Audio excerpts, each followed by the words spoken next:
Hello students, how are you all? Hope that you all will be fine. Myself Jiten Singh Jitu sir, your English teacher.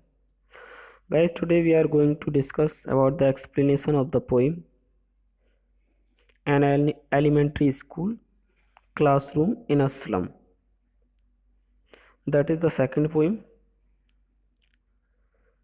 So guys, we will discuss here in this video only first stanza, and it will be the explanation of the first stanza. Okay guys, so let's come on the point. This is the text of the first stanza. Far from, far from gusty waves, these children faces. Like rootless weeds, the hair torn round their pallor.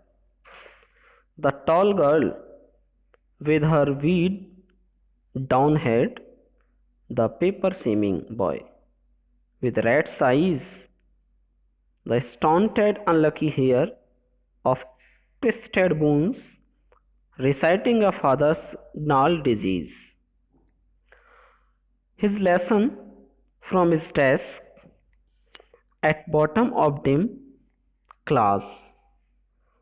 One unnoted, sweet and young, his eyes live in a dream of squirrel's game in tree room other than this. So guys, the explain of this stanza is this.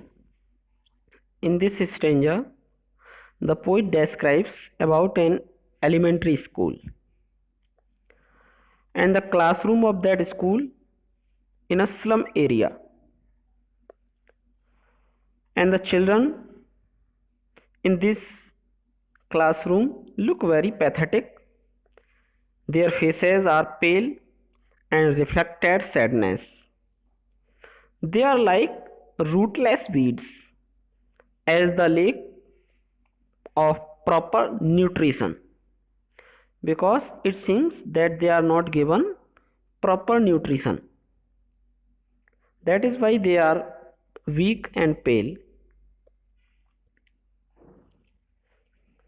Moreover, they are unwanted plants which grow on their own without being cared for.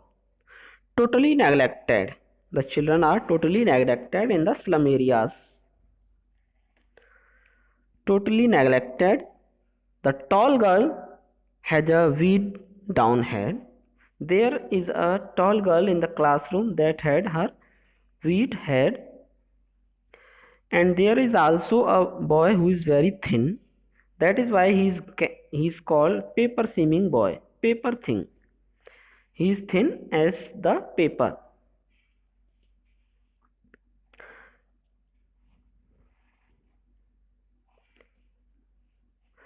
And the boy has a rat's eyes because the poor unnourishment has deprived the boy from his basic amenities of life. He is timid like a rat. The boy is called timid like a rat, and he has rat like eyes. He is timid like a rat and full of anxiety. He is in search for food and security. This unfortunate boy suffers from malnutrition, and his growth is also stunned, or we can say his growth is stunned. He is not growing properly. He is away from proper development of his body. He has also inherited from his father some diseases. His bones are twisted. He has inherited the poverty and diseases from his father, or we can say from his parents. His body is also deformed because of the twisted bones. He is not looking in proper way because his bones are twisted, which he has inherited from his parents. He appears to be as sick as his parents. There is a sweet, tender looking student. There is also a tender looking, sweet student who is sitting in the back seat of the classroom.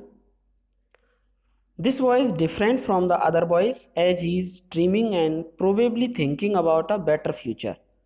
This boy is thinking about his better future.